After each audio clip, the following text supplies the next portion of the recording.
Premiere Pro bo'yicha darslarda va tutoriallarda bu effektlarni aytishmaydi, lekin men sizlarga hozir qanday qilishni ko'rsatmoqchiman. Hozir sizlarga mana shu 6 ta effektni montajda qo'llashni ko'rsatib, o'rgatib o'taman. Bu orqali Premiere Pro bo'lmag'ur dastur degan fikrni biroz bo'lsa ham yo'qotmoqchiman. Xo'p, bizda birinchi effekt bu lens distortion effekti. Xo'p, birinchisi bu yerda переход sifatida ishlatishimiz mumkin. Overlay переходlar bo'lishi mumkin. O'sha переходlar qilavermasdan videoda mana bunaqa переход ham qilsa bo'ladi. Mana men o'zim proyektda ishlatgan переходimni ko'rsataman. Qaranglar, mana bu kadr, gapirayotgan kadr bu yog'iga motionga o'tgan ko'rishingiz mumkin. Motionga silliq o'tish uchun mana ko'rishingiz mumkin. Yon kadr, ya'ni kadrning chekkalari biroz cho'zilgan holda nargisiga yana qisqarib o'tib ketadi. Shunaqa переходni lens distortion bilan qilish mumkin.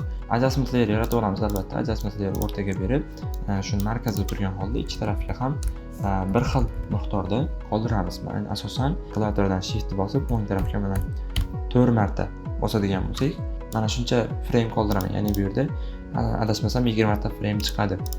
Siz ham shunday foydalanishingiz mumkin. Mana bu bitta bituv bo'ladi. Ya'ni orasidan kesish shart emas.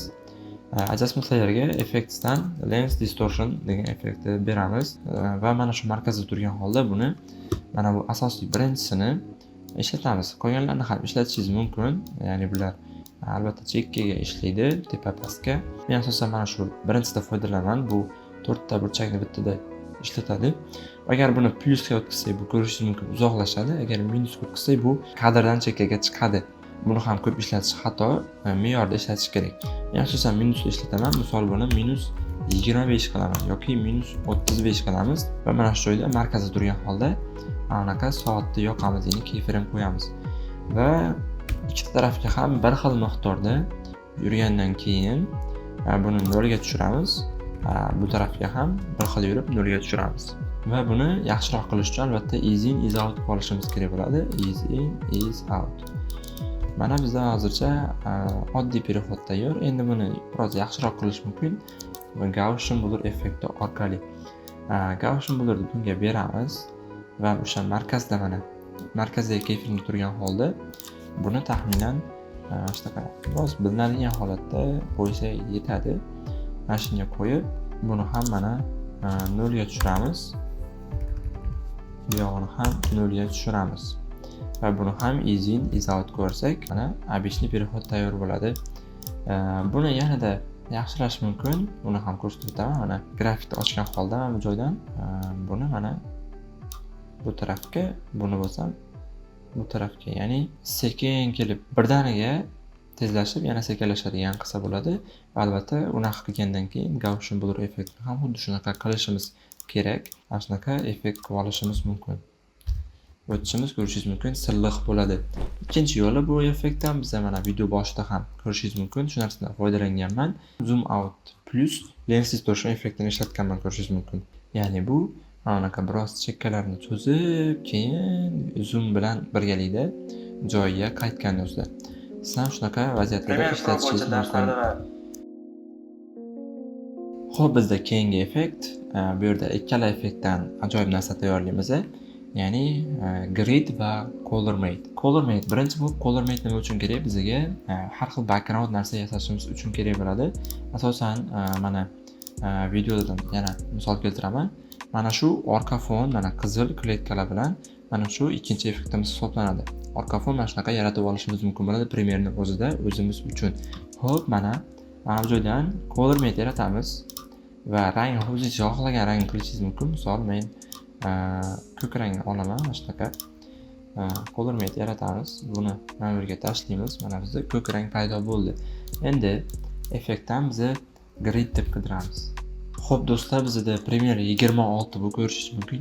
Premiere 26 da grid effektini olib tashlashgan ekan. Afsuski men bundan hali xabardor emas edim. Shuning uchun sizlarga Premiere'ni eski versiyalarda ko'rsataman. Men 23 versiyasidan ham foydalanaman. Bu yerda ham mana color mate yaratamiz, bir xil bo'ladi va effektdan grid deb qidiramiz. Grid effektini bunga beramiz. Mana ko'rishingiz mumkin, bizda grid effekti berildi effekt controlsda va biz buni birinchi uchda ham joydan screenga qo'yib olamiz. Mana bularni o'zgartirish orqali biz buni katta kichikligini o'zgartirishimiz mumkin. O'zgartira olamiz va bu yerda ko'rishingiz mumkin juda ham xunuk, chunki bizda border juda ham katta turibdi. buni iloji boricha bir atrofga qo'yamiz. Mana 1 yoki 2. Men 1 qo'yaman va mana bu opacityni ham albatta tushirish kerak. Taxminan 50 ga atrofida. Mana bizda shunaqa background paydo bo'ladi. Bundan bemalol o'zingiz videolaringizda foydalanishingiz mumkin. Mana har xil videolarda foydalanganman albatta. Shunaqa tarzda videolarda foydalanishingiz mumkin bo'ladi. Xo'p, bizda keyingi effekt bu Roughen Edges nomli effekt bo'ladi. Bu effekt ko'pchilik aniq aytishmaydi, ko'pchilik kurslarda yoki ko'pchilik videolarda. Lekin juda ham kerakli effekt. Sizni dizayn, ya'ni videongizni biroz bo'lsa ham ko'zga qulay keladigan narsa. Videoni ustiga olamiz yaxshiroq ko'rinishi uchun va mana bu joyga yozamiz. Roughen Edges. Mana shu effektni biz videoga beramiz va buni nastroykalari mavjud. Roughen Edges mana effekt kontrolda nastroykasi qanaqa ishlaydi. Mana borderni biroz kattalashtirgan bo'lsak, bu mana videoni davomida shunaqa qilib qirqib tashlaydi. Bundan ham ba'zi joylarda ishlatishingiz mumkin, lekin men sizlarga boshqacha yo'lni ko'rsatmoqchiman. Birinchi navbatda mana bu roughenni biz qatga qo'yib olamiz.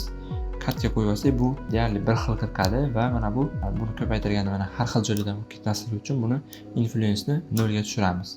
Va albatta edge sharpness-ni biz maksimum 10 qilib qo'yamiz va shunda bizda mana ko'rishingiz mumkin, video burchaklarini yumaloqroq qilib qirqib beradi. Bu ham foydali bo'lgan bo'lsa, videoga like bosib qo'ying.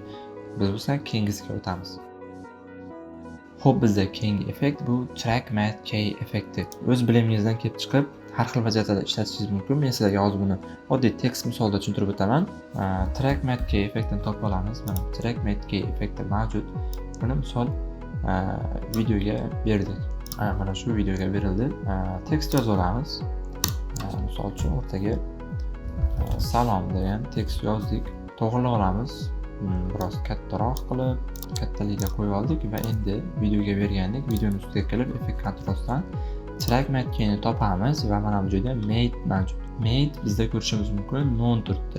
Buni ustiga bosadigan bo'lsak, bizda layerlar chiqib keladi.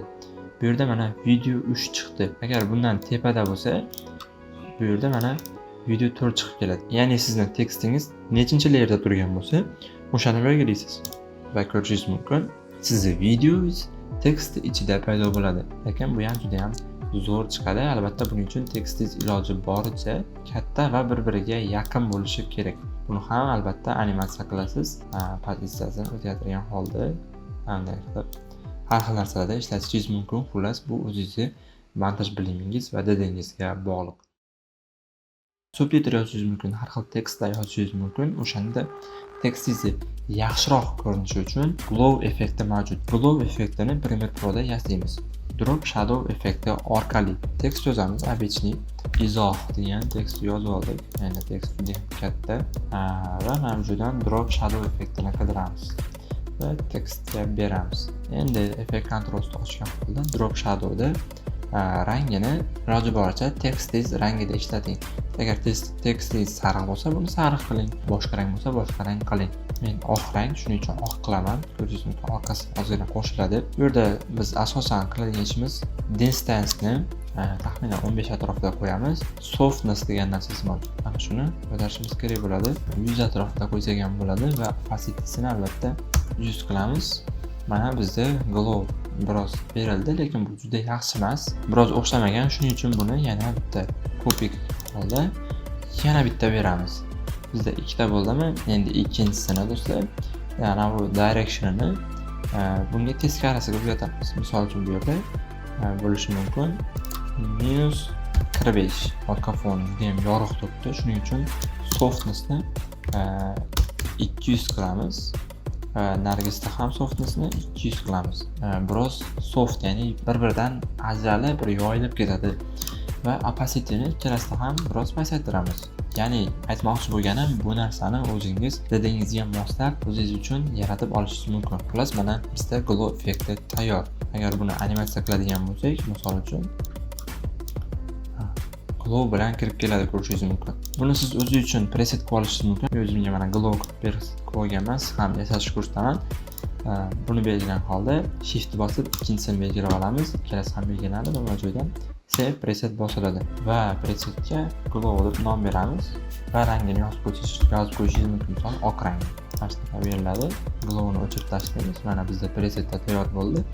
Mana shuni olib berishimiz mumkin. Mana sirazu beriladi. Siz buni har xil rangda o'zingizga tayyorlab yasab olishingiz mumkin. Preset tayyorlash bo'yicha ham mavzu sizga qiziq bo'lsa, albatta izohlarda yozib keting. Bu bo'yicha to'liq har bitta funksiyasini sizlarga tushuntirib yasashni ko'rsatadigan videorolik qilaman albatta.